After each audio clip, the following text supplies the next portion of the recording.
Hey everyone, welcome to another episode of New to Weeaboo. This is number 21 for May 20th, 2020. I'm known Lots as... of 20s. Yes, lots of 20s. I'm joined by Alcatraz, you just heard. Yes. I'm Nemesis. Hello. Yes. We are once again coming back from remote recording because things are still kind of bad.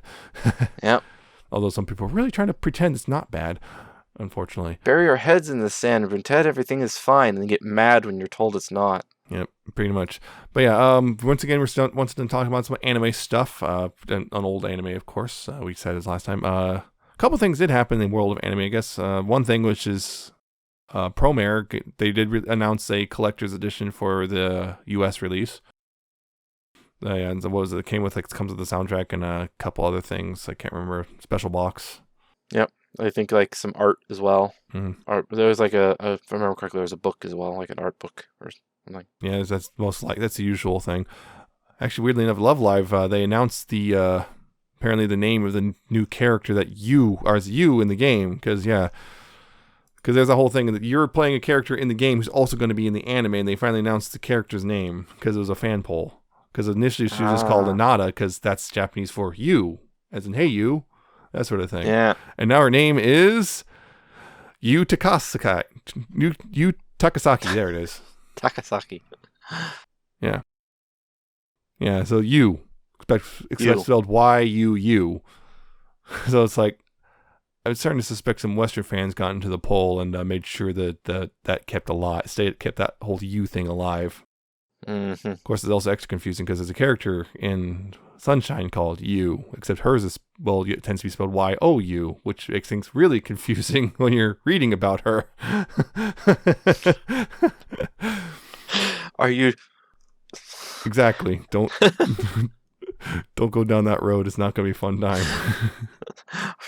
Are they talking about a person, or are they talking or is this whole thing in second person? I don't know. Also, apparently they're doing a 4th series of Love Live. Already announced the 5 new characters of that one, so there's that. At least that's what it seems like. But anyway, we're not here to talk about the Love Live stuff yet. As much as you want to. Not yet. Not that stuff. Down the line, Yet. yes. But we already did it once. Happen. We already did Love Live once. There's more to It will happen. All these things have happened before, and they will happen again. We're actually here to talk about something far older. We're here to talk about the 5th and final season of Sailor Moon, Sailor Stars. Stars? Yes, the final one, which is a bit different from the others in many ways, actually. It is. So in this one, it takes place pretty much right after, well, not right after, but pretty close after season 4. It even starts with a bit of a wrap-up to season 4 with Nehelenia and everything. And they got that, and then Galaxia shows up, and she's after Starseeds because she's trying to rule the Milky Way galaxy. And, well, Starseeds, she's trying to find the Starseeds for, like, Earth and whatnot. So there you go. That's kind of the whole thing. Is kind of a bigger scale, actually, than before. Yeah, but essentially, Big Bad shows up, is trying to steal MacGuffins from the individual people, which everyone seems to have all of these MacGuffins. Of course. But only some have the special MacGuffins. Yes. That's and they get thwarted. That's the gist of every single season. Yeah. First off, I'm going to say this. I find Sailor Stars overall to be kind of rough in comparison to other seasons. The previous seasons, there's a lot about it which I feel doesn't work as well as it could have. Although there is definitely some good spots about it for sure, and we'll get into all that stuff throughout this episode. But yeah, there's a lot about it I feel makes it a lot worse in many ways than previous seasons, even season 4 and 1, I would say. And to the point I would actually kind of say this is kind of the weakest one overall. And that's not saying it's bad, mind you. It's just, I think, weaker than the previous 4 seasons.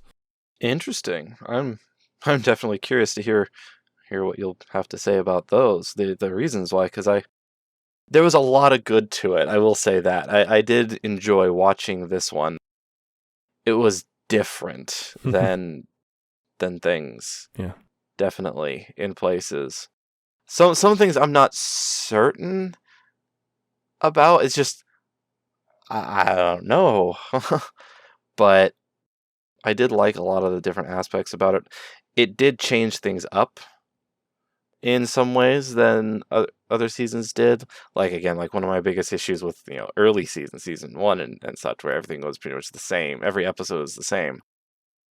Definitely not here. There See, was more of a, to a point. I would actually say a large chunk of it is very much the same outside of a handful of specific episodes, which Really? change things up. I felt it felt very formulaic outside of a very specific subset of episodes. Interesting. I guess maybe the execution on the formulaicness was better. I think it's the thing Maybe, is I think maybe I'm just hitting on a technical, it's on like a the execution different of formula, it. but it's still a formula it's following. I feel. Yeah, but I think it definitely did the formula better in execution. I still think season 3 was it? It was hard to beat. Season Can be 3 hard to is beat. the best one. It's like right Yeah. smack in the middle, the best one. It's like it's almost like for me the perfect mountain. It's the hump. It's your standard. It's the bell curve. Yep. Call it, even though that's totally wrong, but whatever. The It's not peak how of the a bell show is curve right works. right in the middle. So yeah, for one thing, I mean, you notice, I mean, literally, you watch this start watching the season, immediately notice differences because the OP is not Midnight Densetsu. Yes. It's a That new was- song, Yep, they have a new OP. which is just called Sailor Stars Theme. That's the name of the Very song. original. versus Midnight Densetsu. I wonder how much time spent in committees it took to make that title. No idea. The other thing was the OP does slightly change a little bit over the course of the season. There's a small change like after the first 6 episodes. There's a small tweak. There's just a couple tweaks. Like now they're showing the actual big bad, and they're the Sailor Starlights are no longer in shadow. And a couple things. Yep.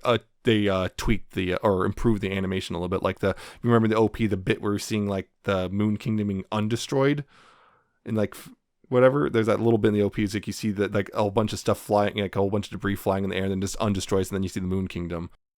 They improved it a little bit, that animation. All right. It's the same animation, just it's like a little cleaned up. Yeah, so there's a minor adjustment, but there's that. New characters, the Sailor Starlights, as I mentioned a little bit. 3 new characters. They came from elsewhere. The aliens. They even call them that. They came aliens. from outer space. Yeah. Sailor Starfighter, Sailor Star Maker, and Sailor Star Healer, the 3 Starlights. And they're, of course, the new, like, hey, are they good, the bad? I don't know what's going on here. Can we trust them? That sort of thing going on. Yep. Which was basically Neptune and Uranus all over again. Yeah.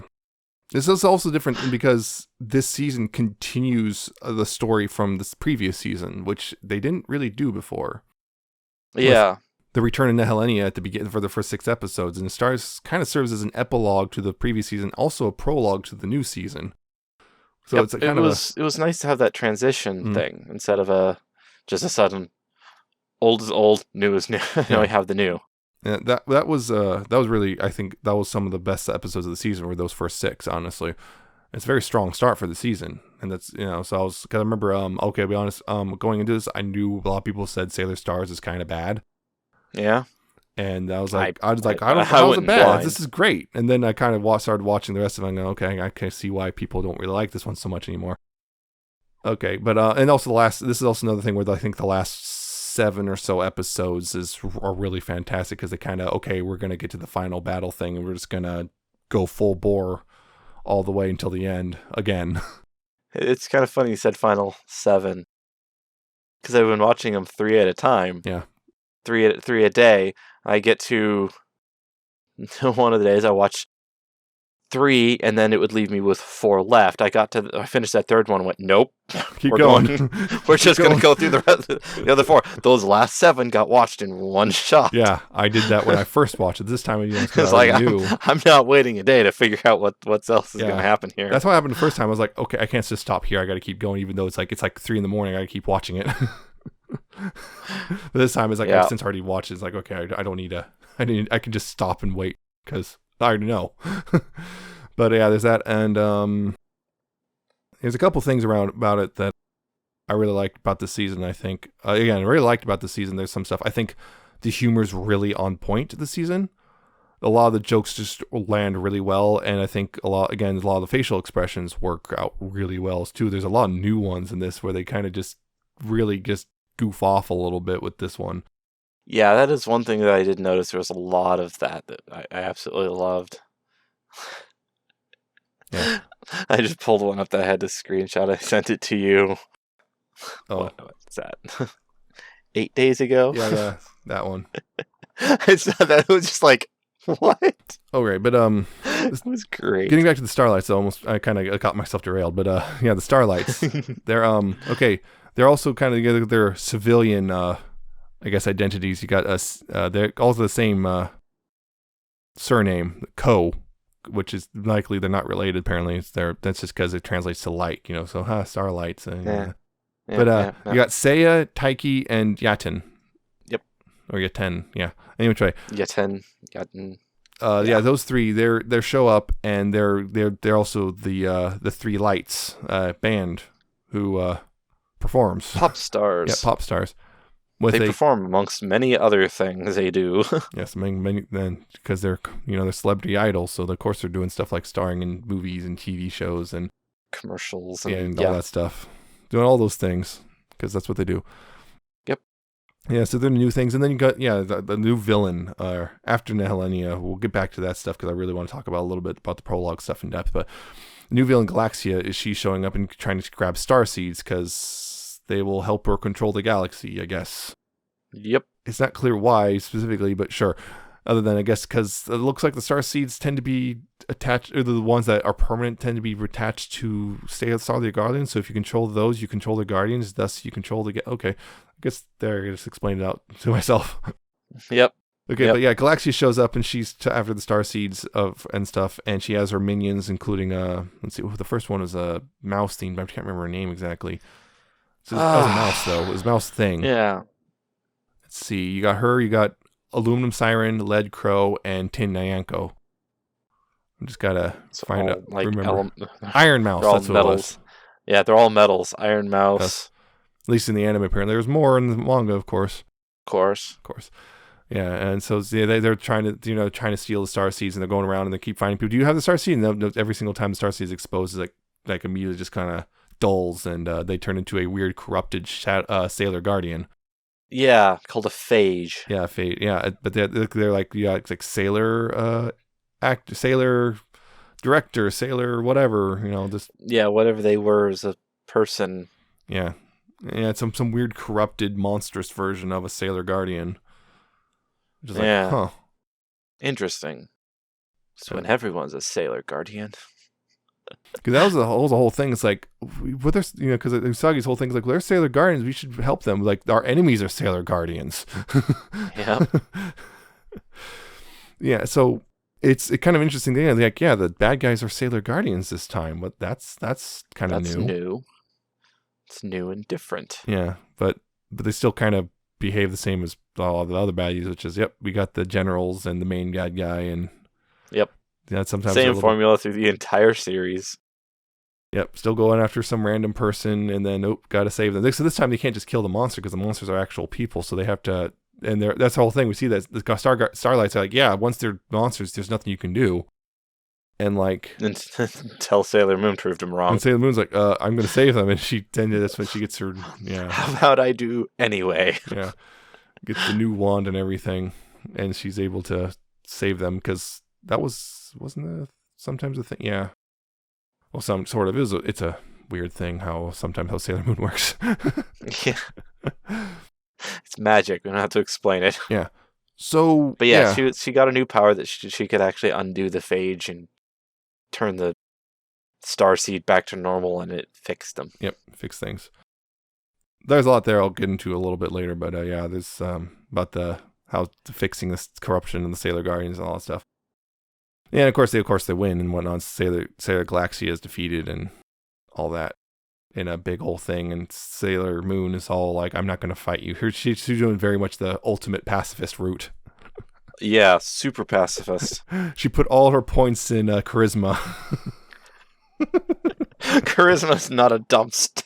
And yet that's what she did, and it worked. That's what she did, and it works. Yeah, that's what it is. I mean, if you look at it, Sailor Moon's not really... Throughout the whole series, Sailor Moon's never really been a fighter. Every now and then, she'll do... It's surprising when it happens, but every now and then, we'll see probably count on one hand how many times it happens when you get like, oh, the Sailor kick, Yeah. Sailor Moon kick. Yeah, but for the most part, all the other Sailor Guardians are, they're doing the attacks of where Sailor Moon is mostly dodging and stuff until she is able to do She's her very good at dodging. big whatever thing to fix the problem, whatever it is. And that's been since day one. It was even worse in season 1 when it was everyone shows up. We're gonna fight you, and then they all have to do absolutely nothing until Mamoru shows up. Yeah. There's the rose. Now you can fix them. Mamoru just kind of leaves after the first 6. That was a really big thing about this entire season. Yep. Right in the beginning of the season, Mamoru's on a plane and he's dead. Well, we didn't know he was dead specifically, but we didn't know. But big light flies into the plane and light goes everywhere. It's kind of it. I feel like Mamoru's gone. Yeah, I think that was a bit of a mistake, was showing the light on the plane early on like that. I think this is like he left, and then why is he not responding? I think that would have worked out a little better overall, like narratively. Like, just why is he just not? Because he did the whole thing of like, I won't be able to contact, won't be able to talk to you for initially, but right. So it's like, I think it'd been more of a like, why is Mamoru just not at all responding to Usagi? What the heck's that about? And then find out, oh wait, he never showed up in his college. What's going on? Then we eventually find, oh, Galaxia got him. Stuff like that. Yeah, I'm not certain. Yeah, I don't know if it would definitely be different having the audience unaware of what happened. Although we were it was an assumption at the time exactly what happened to him. We do see that, okay, some big ball of light comes and hits the plane, and then we understand that from the beginning. We know something bad happened to Mamoru, and not knowing would definitely change things. I don't know if it would change it for better or worse, or just to be different. I think for me, because I think part of it's just for me that like the show has a really hard time not revealing things to her. It really makes it blatantly obvious about a lot of stuff. Like, look, this big mystery. Who the heck is this? Who's the princess? It's Usagi. Who the heck is Tuxedo Mask? It's Mamoru. Yeah. Who's Chibiusa? She's their kid. It would definitely have changed how the audience would receive certain scenes. Like, especially later on when Usagi's really feeling the loneliness of not having Mamoru. Yes. And especially the part where there's some of the doubt on what's going on with him. Did he find someone? Which we would all like assume, no, that wouldn't happen. But there'd always be that seed of doubt. Exactly. Now, in this case, we know what happened, and we know bad. He might even we know something bad happened. So it puts the audience in a different it has us perceive Usagi slightly differently, where we're going, we know what happened, don't do it, we know what happened, or where otherwise we wouldn't know that. It would definitely change it. I don't know how. All we know is like something happened. We don't know if he's alive or dead at that point, because we just know blast of light and then nothing. So it's possible he's dead. We know something happened to him, and it's not something that Mamoru did. Yeah, like Mamoru is not just being a jerk. No, he's not. But not seeing that. I'll get back to the whole Mamoru jerk thing a little bit later, because that's a whole thing I can talk about actually, but get a little bit later. But I hope anyway. But the thing here is, okay, so when Seiya is introduced as a character, kind of, I mean, we initially see them and they're celebrities, and Seiya meets Usagi. And the thing is, it's kind of, and this is, I think, one of my kind of criticism a little bit of this season, which is it kind of at times weirdly feels like a greatest hits sort of attempt, and of what they've done over the series, which is we got Seiya meets Usagi, and it's very reminiscent of Usagi and Mamoru in season 1. We got Chibi showing up, it's very reminiscent of Chibiusa in season 2. We got the Starlights in general, it's very reminiscent of Uranus and Neptune in season 3. It's like it kind of feels like they're kind of reusing old plot points and just doing it again. And I feel like sometimes it didn't quite work as well. Like Chibi's like, it's Chibiusa except smaller and cuter. And useless. Well, turns out she's a chunk of Galaxia. It turns out she's actually, the most important person in the entire thing, but she's still kind of useless. She's just small and cute, and it's like because the whole thing is like, okay, we got another kid who's just able to weirdly just insert herself into Usagi's family with no questions. Yep. When Chibi showed up, I was kind of like, That's not great, Another is one? it? Another one? Why? Why are you doing it again? We just got rid of the other one. Yeah, because Yeah. Chibiusa disappears after the first 6 episodes. But Almost disappears in a different way. yeah, again, we'll get that. The other thing is, Seiya, like we see that, he's actually their design is very reminiscent of Mamoru when they're Seiya, and even their interactions with Usagi, kind of antagonistic, calling her bunhead, literally bumping into each other, all that stuff. And then of course the distrust is like, can we trust them? I don't know. We don't know. They'll wait. They might be fighting for something different, so we're kind of a little antagonistic, not really getting along. With just like the season 3, now once again Haruka and Michiru are distrustful and like, no, don't talk to them, but we could work together. No, don't though. This is literally what happened between you and me, and now you're doing it to them. Yeah. So I think that's for me. It's just like a recycling of plot points like that. It's kind of like a little. I can see that now. Yeah, I can see that. And then other than that, it's just it really does feel the same formula of. Character, doing the thing, meet some character. Oh, looks, they might have a star seed. They get attacked. Monster shows up, fight a little bit. Well, now the Starlights are here. Fight a little bit more.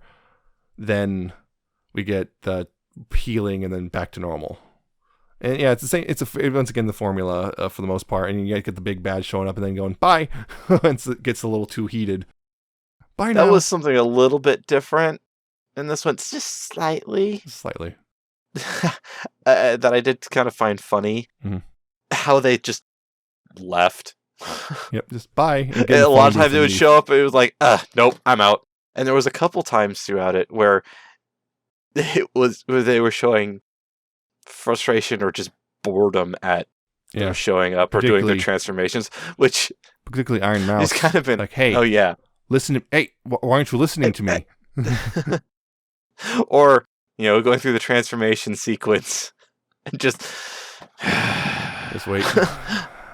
Yep. Just waiting. And I think the other thing for me, another one, this is a bit of a minor thing that I noticed, which is the animation's a little rougher this season than previous seasons. I think I heard something that the budget actually did get cut for this season a little bit. But yeah, I noticed a couple times there's several weird animations. Like they did a transition wipe, like the kind of the enclosing circle type thing. And there was a dot of the old scene still left on screen for like a good 2 seconds before the other scene was actively going. It's like, oh. Oops. Other things like off model, like there's early on, there's a bit of Ray. You see this, like Ray, you see this like face, head on perspective of her, and her eyes are really far apart from each other. Like, so the eyes are like on the edge of her face and like so far away from her nose, it looks really weird. And it's like, yeah, there's a lot of I've noticed a lot of little weird, and like just general like jerky animation. I just noticed it, personally on the second viewing. So it's like that kind of hurts it a little bit. Yeah, I didn't notice that many, but it was also first viewing. Yeah, it's just one of the things I didn't notice first viewing, but second viewing, it's like, yeah, I'm definitely noticing it. Yeah. And the other thing is that definitely does change things. Your second and third viewings and stuff, in the sense you're not so locked into the story being told, since you already know it. You don't have to be. Yeah, you can pay attention to other things. You can pay attention to secondary things, since you don't have to focus on the primary as much. And the other thing, I think the other big thing. This is I think the other big thing beyond just the reuse of plot points is the Sailor Starlights. I feel as characters are not particularly interesting, or I find them, they go from bland to douchey depending which episode you watch. And I don't really like them as characters. Since there's just a massive part of this season, it's a little more difficult to enjoy it, Particularly Taiko and Yaten in particular. Seiya gets a bit better at the end, but those two in particular are just so frustrating to deal with. Like they're like we see like Haruka and Michiru, but for me they're like even worse. Yes, because of how bad they act. This season definitely had more of the wanting to grab my screen and yell at the characters. Just reach in the screen and just throttle them. God, you're so stupid sometimes. Yeah, it's like there's definitely a little bit more. Just talk to each other. Particularly towards the end where they're like, it's all your fault, Sailor Moon. It's like what'd she do? How? Yeah, it's your fault. There was a bit hurt. of that. It's your... I wish that happened less in real life, though. Yeah. But it's just really frustrating. So it's really hard to... We're supposed to like these characters, and I really don't like them. So since they're so pretty much in almost every episode they play a pretty large part. Well, yeah, they're basically main characters. Yeah. So because of this that, entire season, it's a little more difficult for me to enjoy because I don't really like them. yeah. So there's that. There is the one thing about them, since they are different characters than any of the others that have ever been really introduced, though. The closest being, I can never remember their non-sailor names, Neptune and Uranus. Haruka and Mishuru. They're probably the closest I can think of. Yeah. Except they're... In like lore perspective. But only somewhat. These ones are very different. The introduction of the Starlights and Galaxia, the Starlight's princess and stuff, opens up the sailor lore a lot more than any of the other characters have. We've now expanded suddenly. We realize that the sailor guardianship, I guess, extends beyond the solar system. Yeah. We now have an entire universe of lore suddenly at our fingertips. Oh yeah. So for someone who's really enjoys world building, the Starlights open up potential. Oh yeah. But then again, as characters, they're but then again, we also see that blockheads. with the villains as well, because they're also the Sailor Guardians and whatnot. Yes. So that's one, I guess. It's not as much a pro towards the Starlights, but a pro towards this season in general. Yeah. Is that it opens up the world building and lore a lot. And that is one of the stronger bits, is just, we got a whole bunch of lore stuff that kind of really expands what we already had a bit. It doesn't always present it the best way, because a lot of it just comes, this episode's going to be all about the lore dump. sort of stuff, but that does happen still. And that's the thing, is I think that's why I call this season mixed bag, because like you got really high points like the lore, the jokes and stuff, those are all really good. But then you got I feel the reuse of plot points, the Starlights in general, just kind of they really, and so, again, for me, the rough animation kind of weigh it down a little bit. So there's that. But I want to actually... It really all depends on what you weight, what you apply more of your own interest and weights to. Mixed bag. Yep. But for me, I want to talk about the first 6 episodes, the prologue, I guess, that prologue epilogue thing, which that's why I said that was a very strong start for the season, in part because Nehelenia is returning. That's new, and which I knew was going to happen at the end of last season, because they put it in the end of the episode. I mean, that's the new thing. That's interesting. But yeah, it's we got that whole sub arc right there. It's like something releases Nehelenia. We find out later it's Galaxia, but yeah, something releases Nehelenia from her prison and says, "Hey, you want revenge? I get you revenge." And she does this weird like weird glass mirror clone versions of herself attack the Earth, and the whole spiderweb thing. Yeah, the whole spiderweb thing again, because that was from the Dead Moon Circus, and she gets Mamoru. She captures him and is like, she actually starts the beginnings of a paradox. We see Chibiusa start doing the whole Back to the Future thing of fading from existence. Yep. Slowly but surely, it's like, oh no. Yeah, and so that's because I have to save Mamoru. And it's a very strong thing, because we got this whole, Nehelenia, and we get a little bit more about the Sailor Guardians themselves, and we got a little bit that them, they're kind of also being trapped together and like weird things. We get new dynamics, because like Haruka and Ami are both, Uranus and Mercury are kind of have to work together, and like that's the dynamic we don't really see very often. Yeah, that was the other thing too. Was like we got all the warriors; they're all here. All of them show back up. The Outer Guardians and everything, even Saturn and Pluto come back, which is that was actually a thing. Saturn, that was a special one, because Saturn was still a baby. Yeah, and aged up suddenly. Yeah, turns out because Galaxia was planning for that. Yeah.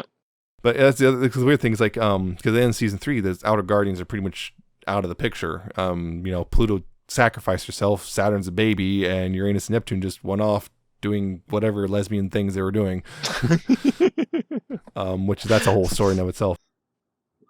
But yeah, that's the weird thing is like, wait, how did Pluto come back? She was dead. She's just back now.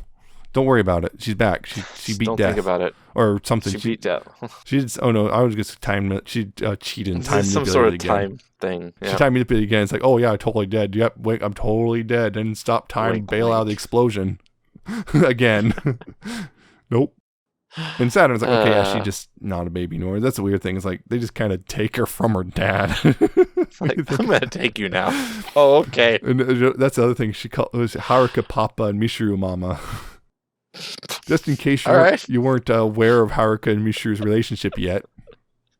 Oh, and she calls Setsuna Mama. Not like it's obvious or But yeah, anything. that's the other thing. She says Setsuna Mama. It's like, oh, oh, maybe. Jeez, Saturn. Why does your mom let you have?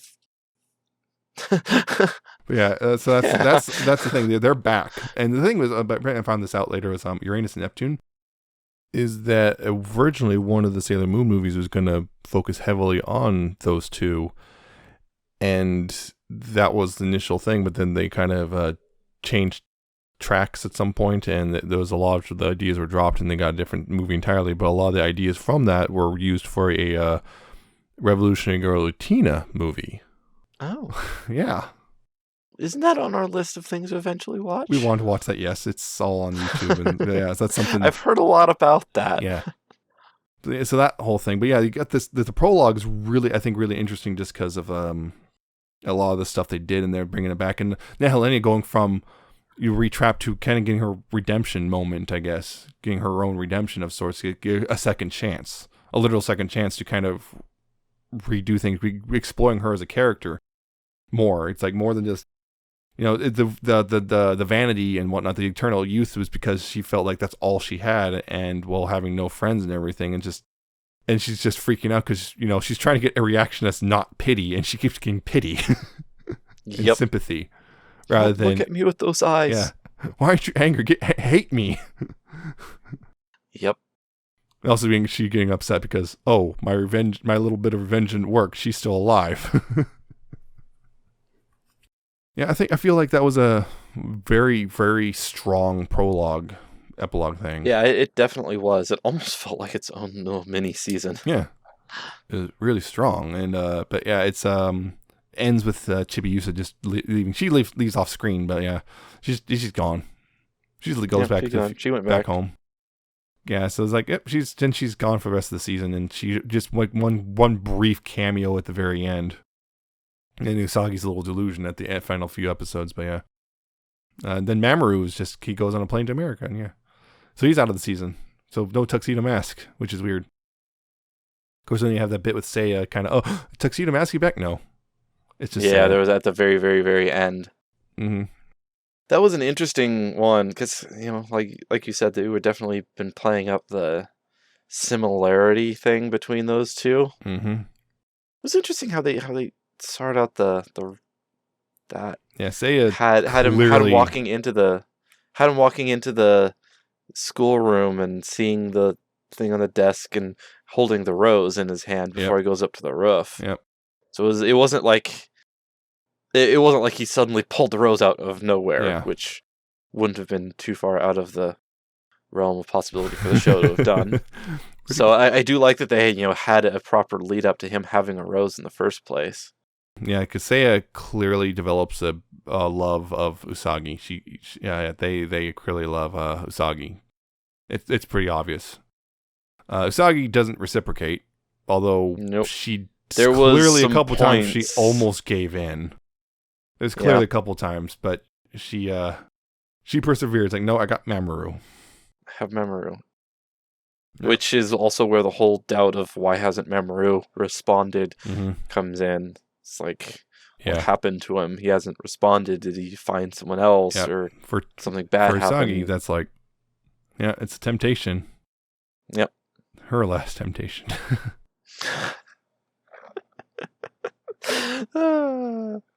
Yeah, it's interesting watching this because it's a lot of it's very similar but different from season one and from that regard. And the other thing is that in general, because Seiya, the Starlights in general, how they're treated in the anime is there's a little bit here to unpack. Do we want to open? Yeah, we're opening because so they're guys, but they transform into Sailor Guardians. They become girls and whatnot. And the way the anime does it is different from the manga. I know that. I looked that up and found that out. Apparently that plays into why people don't like this season so much. Interesting. because they are definitely men, and then they're definitely women, and it's a weird thing of like which are they, and it doesn't make it clear. There's a couple lines of dialogue that suggest they're default men, but then they turn to the women for the Guardian transformation. I remember there's a line of dialogue where it makes it clear that Seiya there is kind of enduring something, whatever it is. It's also interesting because I remember there was a line of dialogue that would actually suggest the Exactly. opposite. And that's there was a dialogue from their princess that would that says the opposite of now that. here's the thing: in the original manga, they're just plain women who were cross-dressing as men in disguise. In the original manga, this makes me think there's a lot of stuff in the anime, which I think this is because it's a sloppy thing, which apparently the mangaka was not happy about at this point, because apparently she was involved for the first 4 seasons. She was not very involved at all for this season, and when she found out about this change, she was pretty upset because of what it did. Particularly because that would definitely change things. What happened was, so this whole thing was originally just, so if you think about it, like the princess Kakyu there, if she was like, I'm surprised, you dressed like that the entire time, like that whole thing, like, see, if they're women the whole time, then that line makes a lot more sense. In fact, a lot of stuff in this makes more sense if they're women the whole time. Yeah. Because if you notice, there's also little things, but if you notice, every single time Seiya starts acting romantic to Usagi, Seiya is always a boy. And never a girl when the romantic stuff comes up. No, not the really romantic ones. I mean, every now and then you can tell that there's a connection. Yep. After transfer, and most people think that's the reason why the change was made, to avoid gay romance. Be gay on the main character. Can't have the main character involved in a gay romance in the final season. That's mostly because you notice there's a lot of stuff like the idea of lesbian relationships and whatnot kind of pop up a lot in this season. Because Haruka and Mishu are clearly closer than ever. Oh yeah. We got a lot of weird... there was an entire line where they were making some pretty adult talk, and even Usagi went, "That's an adult relationship, isn't it?" There's that. There's Lead Crow and Aluminum Siren. Clear Crow is in love with Siren. I mean, duh. Yeah, it's blatant. I mean, she hasn't figured herself out. It's out herself yet, but it's pretty obvious. And I mean, there's a bit early on in the prologue area where Mishru kind of comments, because Mishru and Urei are working together. Mishru just says, "You and Usagi have a relationship like Haruka and I." And it's like, I don't think we have that kind of relationship. And there's little signs here and there. There's also a bit of dialogue. I remember this. There's a bit. A random girl hands a letter to Usagi because she wants Usagi to pass it along to Yaten. As it's a love confession. Usagi's like, I'm sorry, trying to turn her down and stuff, like, and all this stuff. And Ami assumed Usagi was bi. There's a little line there that suggests Ami just assumed she was bi. So you see all these things around it. Yeah. And it just basically tells me that was a very just sloppy change from the original to the anime version. To avoid the gay. Or at least to avoid the gay. On the main character. Or at least the gay for the main character, because they are not avoiding it for other areas. No. Because those are secondary characters. Yeah. And I think that's what it came down to. And this also led to some problems for translation in other places, apparently. One that's never came over the US this season never did. I wonder why. Well, partially because the ratings were tanking anyway in the US. But like the Italian dub, for example, apparently there were 6 people. The 3 lights were always men, and then when they summoned their sisters when they transformed. That's how they do it. Which just makes things even more confusing. Yeah, especially those later on once Seiya starts getting even closer to Usagi, and that starts to bleed over to fighter. Yeah, a little bit. Then you got the Princess Kakyu. That'll get even more confusing if you split the characters. Yeah, Princess Kakyu kind of there's a bit of a possible intent, like hinting at the idea of something going on between Starfighter and Kakyu. There's a little bit hinting towards the end. Just Fighter? Oh, Starfighter. I could have sworn it was all 3 of them. But particularly Starfighter. There's this thing. There's like Kakyu kind of it seems to be a little closer to Starfighter than the other 2. So there's kind of an implication. Because we also think, you have he's like imagining the princess, and all of a sudden Usagi's form. There's like, oh no. Oh no. So there's that whole thing. So yeah, it was clear that Sei is supposed to be a girl all the time, but there's still but they're just cross-dressing as a man to disguise themselves because they're trying to attract the attention of a girl. Yep. And in the anime, they made it. Yeah, they made it that they were switching between men and which they made that quite explicit in the transformation sequence. That's one thing I noticed during that. Their transformation starts out with blue backgrounds, and then for goes one, pink. And then it has that cut, as it like usually a diagonal V cut that goes through the silhouette. That's a pink V cut that switches over when they change from a male silhouette to a female silhouette. Yeah, so the only thing is you can argue that very explicit that gender fluid and trans, I guess, but yeah, that's could go, kind of let's be real, guess, because it's an old anime. That's kind of a generous reading of it. It is a bit generous because I think they even, at least I don't know Japanese. Yeah. So I'm just going off of the subtitles, but I think they would even switch pronouns. They did. They were referring to them as girls when they were transformed, particularly in the end, they're transformed into their guardian form. So it's like, yeah. And that's the other thing is like, the I guess the normal Sailor Guardians kind of all having a bit of a crush on the Starlights, including Ame, which is odd. Yes, that's another Ame. thing. It's was the first time that Ame went, oh. Yeah, it feels to me a little out of character for her. That's the thing. Another strike against the season. Bit, yeah. I don't know. It does seem a little bit. Although that is kind of another weird thing I don't think we've mentioned. Not really weird, but a little note.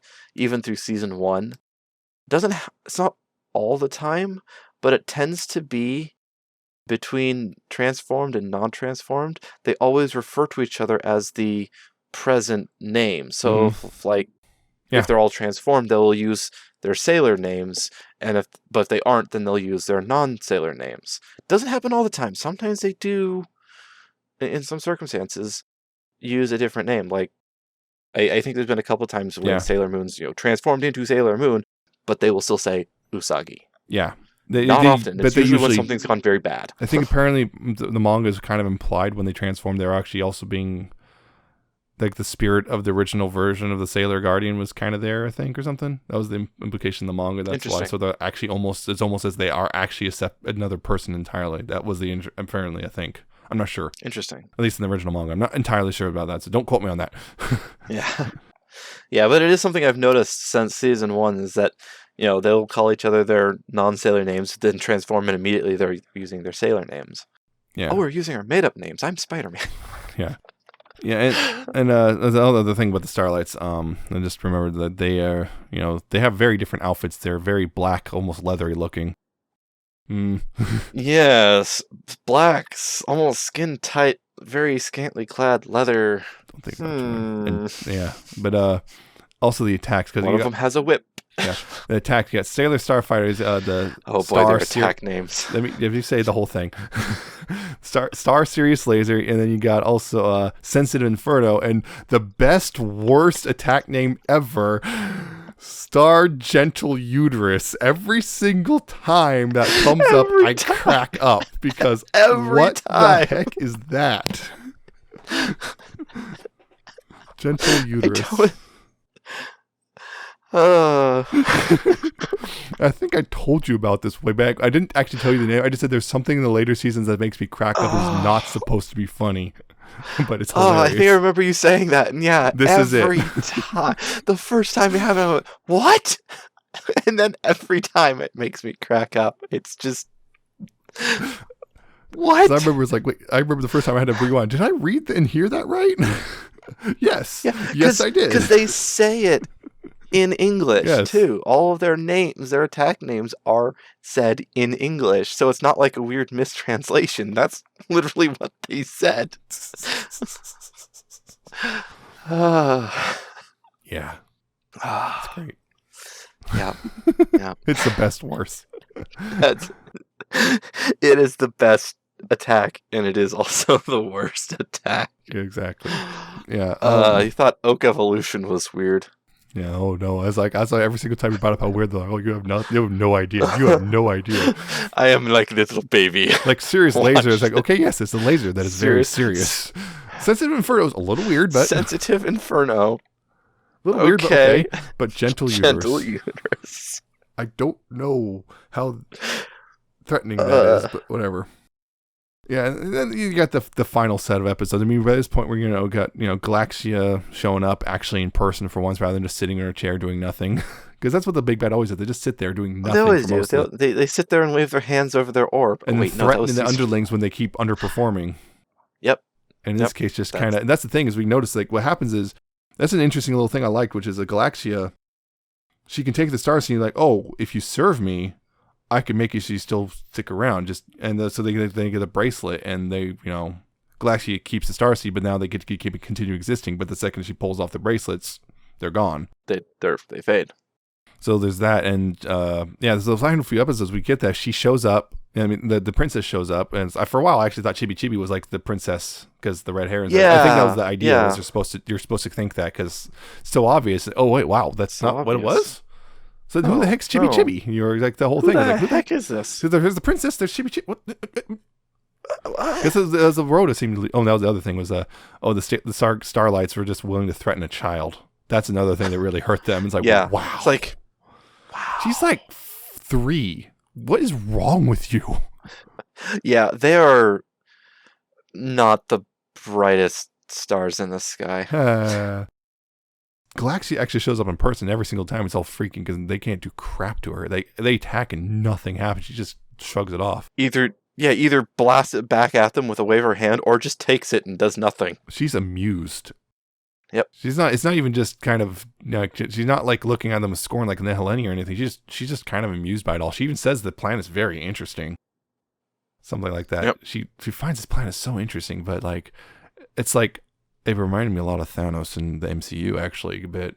Kind of that kind of villain, just like you're adorable, that sort of thing. Yep.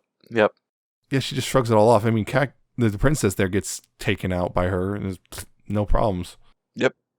Yeah, it's a whole interesting thing. It's like the reveal of she was the legendary Sailor Guardian. Yep. It's like and she's the light of the bad guy's the light of hope. Yeah, Oh, that no. whole ending thing.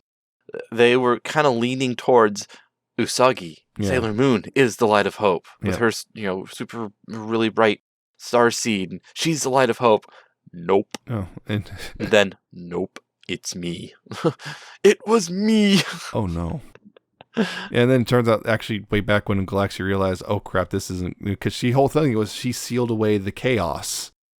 And she took it on in her own body. And the problem is it was corrupting her. So she kind of, in the last ditch effort, kind of sent her light of hope elsewhere to be planet of love and justice.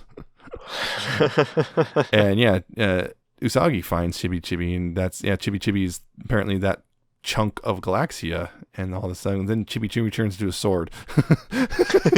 Yeah, that was a whole weird one. Especially once the sword breaks and turns back. It's like, Now Chibi wait, Chibi's all roughed up. so you were swinging a child at them. Well, not really. Remember, Usagi was kind of not really just trying not to swing the sword. So I'm still just imagining holding the kid by her legs and just swinging her around with a sword. That's what kids are for. Because that was one early on. There was a big reveal. It was like Chibi's a Sailor Guardian. Yep, because she transforms. Yeah, because she's a chunk of an actual. Yeah, she's a chunk of another Sailor Guardian.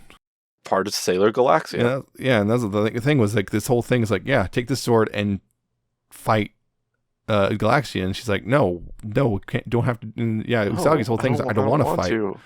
And the sword gets shattered, and Usagi and the Chibi's all beat up, and Usagi's still defiant, and then she gets her star seed taken, and then she gets it back, and all that stuff. And it's the whole thing. She's like she reaches out towards Galaxia, and's like, this whole thing of like, it's okay. It's okay. We can fix this. And they fix it. And they do. Yeah. The chaos is defeated by the light of hope, which turned out to be, I guess, kind of Usagi in the end, sort of. Yeah, because sort of it was. But Chibi there, did something towards the end, and I guess, and Usagi and then Usagi was naked. That was a big one. The entire ending sequence with that. I was just going, but why is she naked? But why is she naked? Yeah, the weird thing was I remember watching on Hulu, and it's like those last 2 episodes have a mature warning on the front. It's like, What? Yeah, she's featureless Yeah, it's Barbie doll or anatomy. covered. Either Barbie doll or strategically covered wing placement. Yep. But still, why is she naked? Also, there's blood. I think that was the other thing was the blood. Oh, yeah. But why is she naked? Yeah. Yeah, that was always a bit That's weird. weird. It was kind of awkward. Yeah.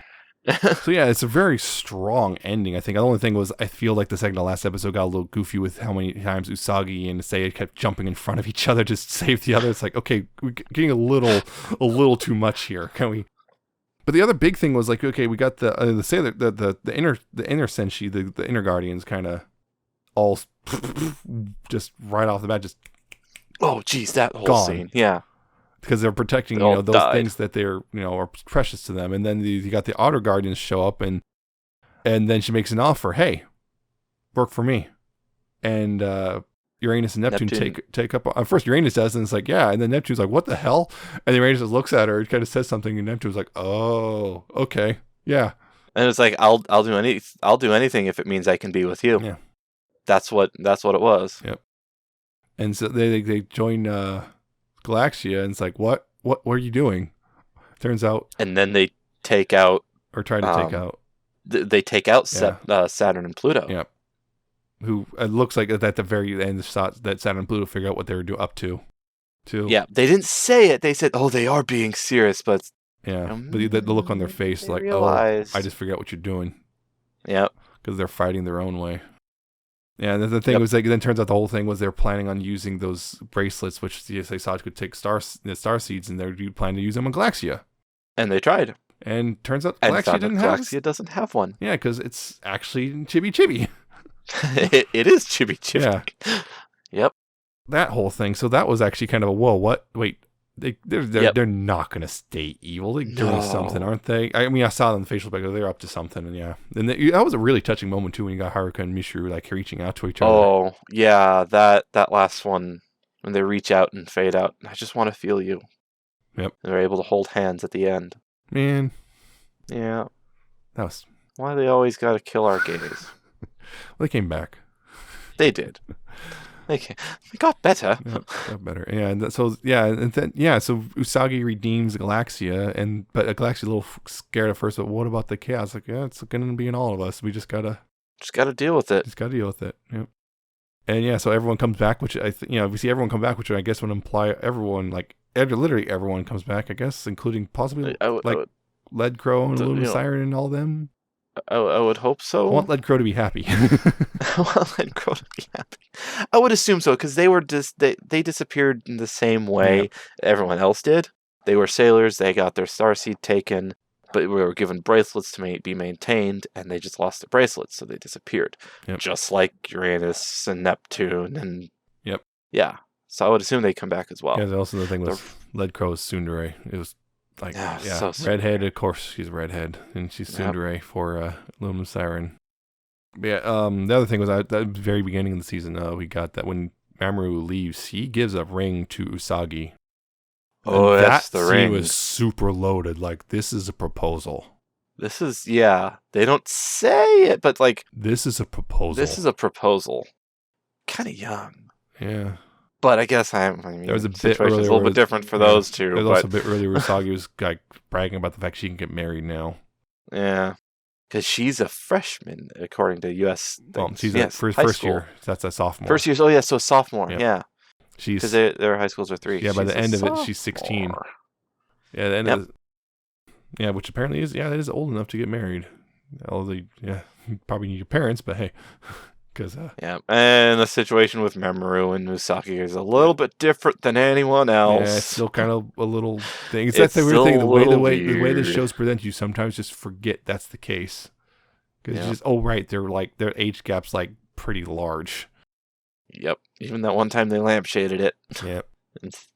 In season 4. Oh yeah, the other thing I remember was speaking of Saki's family, is like only person in her family showed up was her mother for very, very brief moments. Most of all those supporting characters are gone. Naru gone.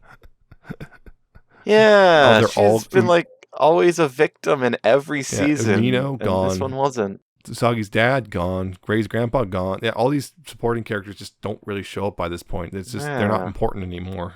Oh well. Yeah. Alas. Yeah. So again, mixed bag overall. I feel there was a couple episodes that did stand out. They're actually one right after another. They played with things so much that I think they're stand out with some of the best episodes. One of them was the one with the kind of the Friday the 13th parody one. Remember that? They're at the lake and they're shooting the movie and there's the guy with the chainsaw and then it's got Ray's cousin. Right, that one. Or that whatever. one. Yeah. Yeah. Yeah, and that one, because one thing, they changed the formula. It started off with Siren showing up and turning the guy into a monster. Yep. At the beginning. Yep. And then we don't see anything about that monster until way later. It's like that episode was played out very differently from most of them. That was a good episode. Also, was very interesting. I say is, I'm going to play a prank on them. It's like, oh, well, no. And also the other thing was, we see the monster. We actually see the monster hesitate when Ray starts talking to him because, he sees the thing he made for that Ray. That Ray was wearing around the neck, which was never mentioned before, never mentioned again. But shut up. Yeah, so that was a very one. And then the next one, which was probably my favorite episode of the whole season, was the one that entirely in Usagi's house, where Usagi's going to be alone in her house, so then Seiya shows up. And that episode was amazing. I have one of my notes about that episode because it also saw sort of the return of Sailor Tiara action, except it was a pizza. Yep. And she threw a pizza. Yep. That was hilarious. Yeah. It was also... trying to not stopping one of, I think it was Starfighter or one of them, stop him, don't attack, you're gonna destroy the house. Yeah, just that was a weird episode. All these Chris Seiya shows up and first just to protect Usagi, and they're warning her that the guard dog might turn into a wolf. Yes. And then for a couple of times Usagi's like, oh no, he's gonna go for it. No. Oh.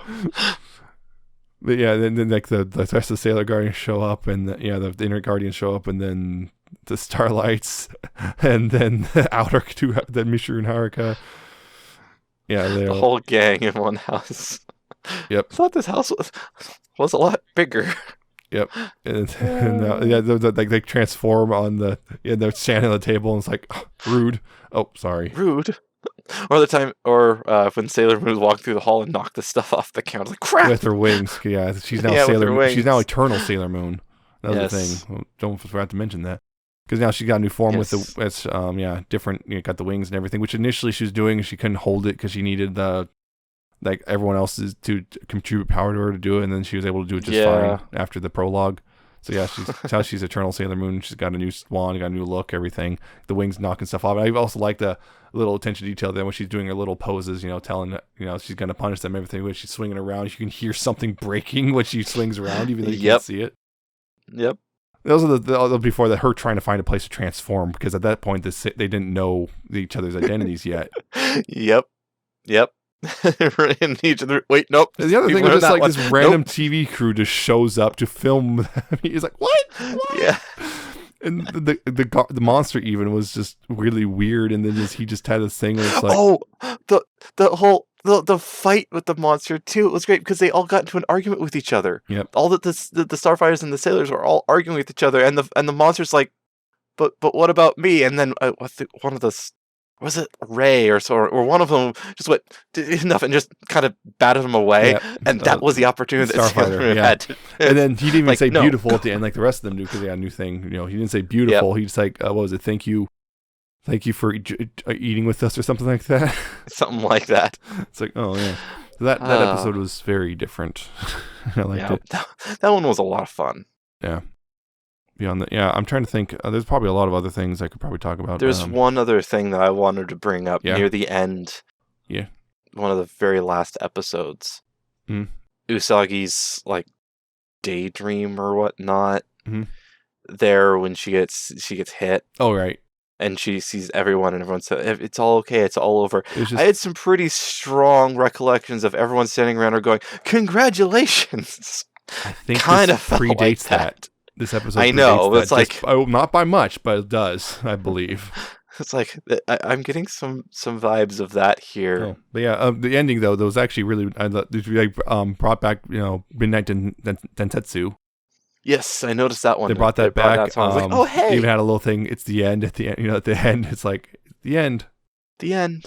Yep. It's over. It's really over. Go home. There's no more. Yeah, it's really, really over now. Yeah. So Another thing I was just thinking. There's a lot I think that was pulled out of this in Madoka.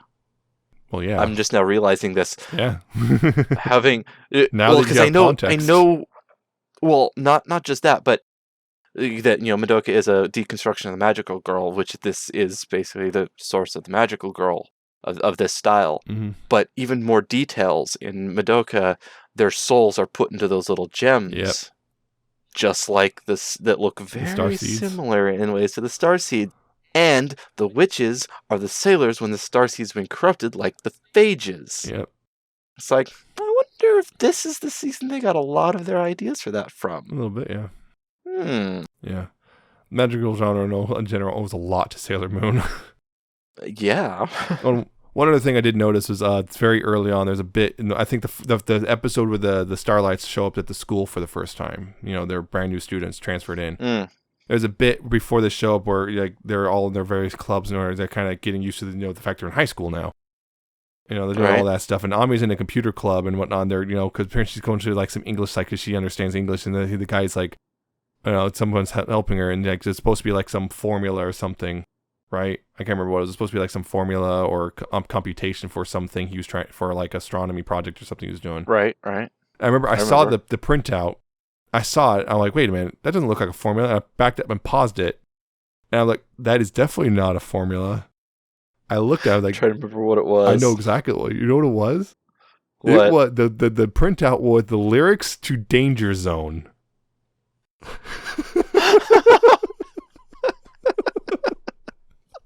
I'm like, are you kidding me? It's the best. Oh man, that's not a printout. You're trolling your classmate right now. What the hell? The best way possible. That's amazing. Danger Zone. Yep. Yeah, this is a whole bunch of fandom stuff about this. I mean, I can finally talk about this stuff because now we have the whole show under our belts. Right? Yeah. I mean, obviously, like these are popular pairings. Almost everything I've seen, just like every other fandom, it's like the canon pairings tend to be the most popular. So you got Usagi and Mamoru and Mishuru and Haruka are very popular. Right. Not surprising. The other stuff, of course, you got we talked about before, Makoto and Ame. Very popular, partially because that first season, where Ame falls over and Makoto staring at her butt, or the bit where would you dance with me? What was it, the fourth season? Yeah, no, third season, no, fourth. I remember now. Yeah, fourth. It was fourth. Yeah, the whole dancing together thing. Minako and Rei actually get paired together pretty often, in part because again the deities are based on Mars and Venus in mythology. Right. Yeah. Right. In part because apparently live action series. Because of the season, you got the bit where Minako and Setsuna were paired together with that whole Nihilenia thing. Right. People like to pair them together because of that. Usagi and Rei is a semi-popular one, even though people know that, yeah, that one's kind of doomed if you follow canon. You follow canon. Who said you have to follow canon, though? No one. This is fanfics. I've seen that. Of course, lots of good old angsty Rei fics because she knows she'll never have Usagi, but that doesn't change the fact she still loves her. That sort of thing. How much Minako and Usagi? A few of them. Spirits. A few of them. Not a whole lot. I was surprised. What was interesting I found was that I'm looking at some old stuff. This talking about stuff like written in 2002. So, oh dang. Yeah, so like almost 20 years old now, right? This is back when a lot of fanfic based on anime and stuff was unfortunately had a lot of gratuitous Japanese in it because weebs. It's weebs. Yep. You're my Nakano. But yeah. All according to Kikaku. Exactly. But weirdly enough, a fairly popular pairing at one point was Minako and Hotaru. Saturn. Yeah, I don't know. I don't know where it came from. Yeah, I don't understand. Of course, Hotaru and Chibiusa, popular one. It's just interesting looking at this old stuff. Like, wow, in the crops you got a lot of intermix because a lot of people using the Americanized names with stuff like Mamoru being Darien. And it's like, Darien makes him sound like a preppy rich jerk, and I want to beat him up now. Yes, it does. Darien is a very punchable name. Yeah, so it's, stuff like that. So you got that confusion, and yeah. I'm sorry, but I'm talking about punching people in the face. I look over and there's the gif of the dude wearing a swastika in Seattle who gets punched in the face sitting on my timeline. Classic. It's like, yes. Yeah, so it's really interesting. You see that experimental years where people just throwing ships at the wall and see what sticks, right? Yeah. And so you get that, but now it's like most of the time you see Usagi and Mamoru. I've seen occasional Usagi and Haruka, because Haruka does kind of flirt with Usagi a couple times, and these just stuff like that. It's fandom stuff is very interesting. Sometimes you just kind of look at this old stuff and like, wow, that I never would have thought of that. I mean, I've seen Ame and Rei. It's like, okay, yeah, early on you can understand why that would pop up early on. Yeah. And so on and so forth. But yeah, it's kind of interesting just kind of seeing all these weird pairings. I saw one of Usagi and Galaxy. I was like, okay. I guess. With the very ending, if you place it like after all of it. Yeah, sure. Yeah, you can make that work. Yeah, you could do it. Why not? Bits about Siren and Crow, yeah.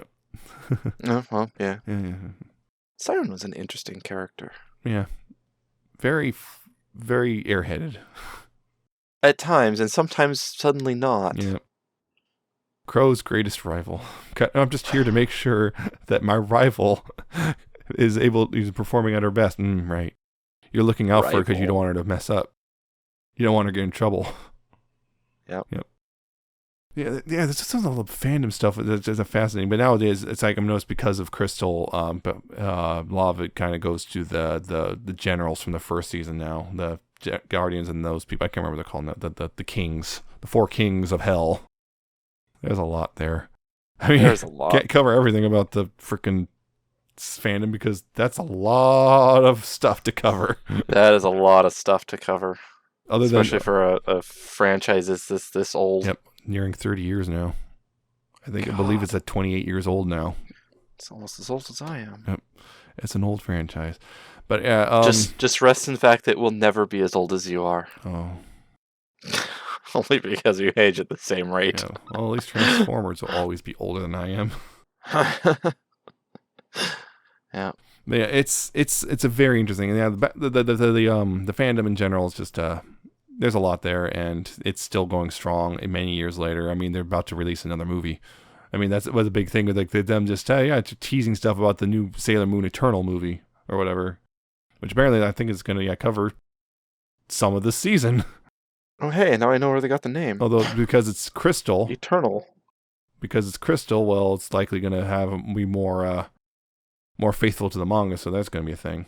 That's going to be a thing. Yep. Because I have no idea what's in the manga. Again, entirely female Starlights. More gay. More gay. Can't go wrong. Well, that's with another that. thing. Usagi and Seiya, yes, of course, get shipped quite a few times because people are like, well, this kind of confirms, doesn't it? Usagi's bi, right? Because Usagi, like, even later when she because if the implication is manga, she would know who Seiya is, and she still kind of thinks about it. And also early on, I remember that in the manga, she kind of really liked how pretty Rei was. She's so beautiful. Mm-hmm. Yeah, so beautiful. That was the thing. That girl ain't straight. Yeah, I was gonna say Misagi's totally bi. Chibiusa's probably bi because Helios and Hotaru. Minako's pan. Makoto, I would say bi, but with a strong preference for men. Or maybe Ame's just the exception. Haruka and Mishuru, the gayest ever. The gayest I have never gays. seen stronger lesbian energy than from those two. Saturn, probably gay too. I don't know. She seems pretty devoted to Chibiusa. Yeah. Pluto's a weird one because she's so enigmatic. And the other thing was, I remember that the episode where Chibiusa or Chibi first popped up, Pluto just pops up too, because like maybe she's a second kid. And nope, you don't have another kid. Wow, where'd you come from? She's just there. Yeah. Apparently, something in the manga. Maybe Pluto's ace. Well, here's the thing. Apparently, the manga implies that Pluto had a thing for the first Serenity, Oh, And okay. I also, haven't seen it. apparently might have also had a thing from Mamoru at one point. Or Endymion, I should say. Endymion. So, probably bi then. Yeah. In that case, not in the anime. Now, Rei. Here's the thing. There's a couple schools of thought about Rei. There's one argument I've seen online, which I totally buy. I totally buy it, which is Rei's a closeted lesbian. Closet lesbian. Yeah, because we see her, we see her freaking out over boys and stuff. She briefly dated Mamoru and stuff, right? Mm-hmm. But the argument basically goes, that's all for show. Or she's trying to force herself to like boys because, well... Yep, it's what she thinks is expected and what she doesn't know she's gay and, she's like just doing what everyone else is doing because she'll just fit in that way, right? Right. She's already kind of weird. I mean... And of course, the good old the extension from there is that Rei's is in love with Usagi. And yeah, she's just trying to deny her feelings. It doesn't help when the show does stuff like again Mishuru. You and Usagi like Haruka and I. Stuff like that. Or the bit with the whistle. If you remember towards the end when they're trying to protect Usagi super hard, and she's like, "What's this? No, don't!" And then she blows the whistle, and Rei just books it. Just books it all the way from her school to their school. Like what? How did you hear that, Rei? And the one thing I noticed in the OP, which is if you remember the OP where they're all holding hands and like spinning in a circle, falling. Remember that in the OP? I think so. I started skipping the OP. Yeah, if that's in the OP, but they kind of like slowly joining hands. The first two hands that join actually holding together. Guess who's? Usagi and Rei. Everyone else just kind of lays hands over top. It's like basically what I'm saying is Usagi and Rei is I totally buy it. Unfortunately, it's tragically doomed. It is doomed. Of course, I've also seen that too, where it's Rei kind of tries to get with Minako because, well, Minako looks a lot like Usagi. They're kindred spirits. Yeah, and that thing, and that whole bit of drama from there, because Minako realizes what's going on. That's not going to go well. Minako figures it out because she sees Rei still staring at Usagi all the time. Oh, I'm just a replacement. Ouch. Yep. Yeah. That never goes well. Yeah, I've seen many arguments online. It's like, I totally buy it. Oh, yeah, and the other thing, Ami, I would say is Ace, or possibly even aromantic at times. Well. Yeah, season 5 kind of gets weird about that. But yeah, large chunks, I would actually say almost say she's demisexual. Because there was a couple times she did have interest in someone, but after she got to know them. Right. And that would definitely be more in line with demi. Yeah. Yeah, so I would almost say that she's demi from that. Yeah. That still leaves a chance for Makoto. I mean, she's already got that emotional bond. Yep. Yeah. Any which way, I'm just saying this entire series really isn't that straight. It is. It's very gay. Sometimes, even when it tries to be straight, it's why it's being gay. To be straight, it's not quite. Yep, many things. Yeah, and so in many ways, this whole series was very progressive for its time. Again, definitely. Although it does still have its still bad spots in that regard. It doesn't always get it right. Again, that is a product of it's the mid '90s in Japan. Yep. There's going to be some blind spots. It did a lot better than other ones would have. It did a lot better. a lot of other things, and in many ways does a lot better than modern stuff. Yeah. But it's still, I think, overall a series worth watching all the way through. Yeah. All 5 seasons. Even though I was a little down on season 5 here, I still think it's overall, I think, worth watching. I feel like it just didn't quite hit the high. It doesn't quite overcome its own flaws as well as the other seasons do. It's still worth it, though. Yeah, definitely worth watching. All 200 episodes. Yes, well, the whole thing is worth it. I have no idea about Crystal. The whole series. I've just heard some pretty bad things about Crystal, so I have no idea about it. Oh. But yeah, worth it for sure. Definitely worth it. Because now you finally have context for a lot other stuff we've watched. I finally do. Yeah. Now you see where the tropes came from. Where the tropes all started. Yep. Start making all the connections even for some Western stuff. Constructions. Yeah. Because I think I mentioned like at the very our talk of season 1, mm-hmm.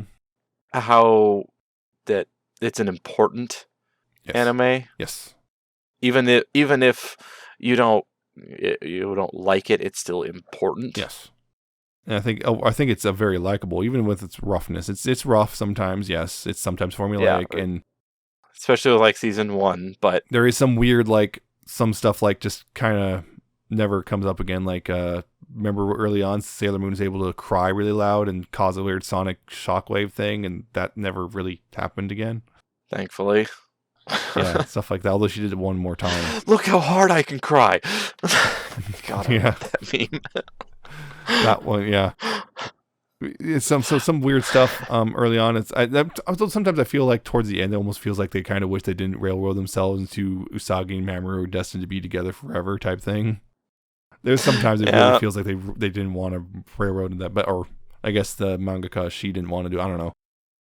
Anyway, there's a lot there. There's probably stuff we completely glossed over this season too. Oh, probably. I mean, almost forgot to mention the Haruka Mishuru betrayal thing. I mean, almost completely forgot to mention that. That was a big deal. That was a huge deal. Yeah, there's a lot there. And this entire thing could have been solved if they just would have talked to each other. Yep. Oh yeah, no. Galaxia hiding out in a TV station. A really weird, like, multi-dimensional TV station. Yeah, don't worry about it. Don't think about it. The Yeah. TV station has hammer space. Yeah, exactly. Exactly. Or the other thing was Iron Mouse was being her last episodes. The phone. The phones. Following The her. phones. That was great. The whole phone gimmick was great. How she would just pull phone out of the bag. Mm-hmm. And then that was later, funny in and of itself. But then when it starts appearing and ringing and she's running from it. She's yeah. Or the bit where it's like, or they're trying to protect Usagi, and Minako keeps pointing out, they could be that, the enemy could be disguised as that person right there on the telephone pole. And it's like, don't be ridiculous, Minako. And there she is. Or that's Susan right there. And there she is again. There she is again. Oh, crap. Another thing, this was the thing, the nice little subtle bit of storytelling was when Sailor Moon blasted Tin Nayako with the thing, she kind of got partially. Yeah. And then stopped. And now she's sitting there kind of arguing with herself constantly. Like, I'm going to take the starseed. No, don't. No, we got to watch out. That sort of thing. It's like that right there. Yep. That was really cool. And I wish that there was more of that development of that. Yeah, but it was a good way to show that, hey, these Sailor Guardians are corrupted. Yeah, they're not evil people. They are corrupted. Yep. Something is causing them to be this way. Got to remember to bring that up. Yes. Yeah, okay. So anyway, got it in at the last minute. Because we're going really long. Yes, we are. And then again, this was kind of like the big wrap up of the whole series anyway, so I think I knew this was always going to go long. Deep in my heart. Yeah. So this is it for Sailor Moon. We're finally done with this, unless we ever get back to the movies. Unless we want to bring those up. That will definitely be, we can do all three of them in one episode, that won't be a problem. But that will be down the line, because those are non-canon anyway. Or if we ever do Sailor Crystal, which would be a retread of this. I don't know. Yeah. That'd be not for a while any which way. I think we want to give a little bit of a rest to Sailor Moon. Yeah, let's let it sit for a bit. Yeah, so I hope you enjoyed this a little bit longer episode. Again, I hope you enjoyed Sailor Moon if you haven't already. A good one. It's a good anime. But yeah. It was really good. I hope you enjoyed it. If you did, you could check us out in various places. And one of those, of course, is the main hub for all this is new to weeaboo.libsyn.com. It's spelled Libsyn. You could check us out there, and you could check out the various ways to subscribe to us there as well. We're on iTunes, Spotify, YouTube, and Google Play for maybe a little while longer. Things apparently are changing. We're going to apparently possibly moving to Google Podcasts. We already are. We already are. It transferred already. Okay. I went and looked. We are already listed on Google Podcasts. Well, that's good. Anyway, probably just pulled over from Google Play. I'm going to have to probably change the link then on Libsyn because it's not doing it automatically yet. If it didn't do it. Yeah. Anyways, so that's all changing. So Google Play, it's still there if you want to play at google.com/music if you want to do it that way, but Google Podcasts is now the way to go. Yep. We're also still on YouTube and everything. You can search for New to Weeaboo on any of those services. You can find us, subscribe, and keep up to date with us as we go along on our anime journey. Our journey into the weeb. Yep, Weebosphere. The Weebosphere. If you want to contact us, you can do so via email, newtoweeaboo@gmail.com. If you have questions, comments, anime recommendations, what do you think of Sailor Moon? Am I right about the the final season being a mixed bag is maybe more along Alcatraz's line of thought. It was actually a little bit better. I don't know. Maybe it just really, really sucked and you hated it and you were all completely wrong. I don't know. Maybe. But yeah, if any of that stuff, contact us, tell us those things. We don't mind. I'll read it. I'll read it. Yeah. And of course, you can also follow us on Twitter at @NewToWeeaboo if you want to follow us there and see us tweet about things, whatnot. Yep. You also follow our personal Twitter accounts. I'm at Nemesis Prime 1, and he's at Alcatraz with the 77T and an underscore at the end. If you want to follow us on those things, I don't think I've been tweeting too much other than that. Me complaining about me getting a little too invested in VR for a little bit. Yeah, I just need more play space. Yeah. Because you got VR now too, apparently. Yes, I have VR as well. I haven't tweeted about it, though. No, you haven't. See, that's something you could have tweeted about. Yeah, now the time has passed. Still tweet about it. I could. But yeah, so that's it for this episode. Join us next time in a couple weeks. We'll be talking about the anime Given because will be June at that point. Yes. If you know about Given at all, you'll know why that's important. So yeah, we'll be talking about that one. Hope you join us then, and hope you enjoyed again. So till next time, see ya. See ya.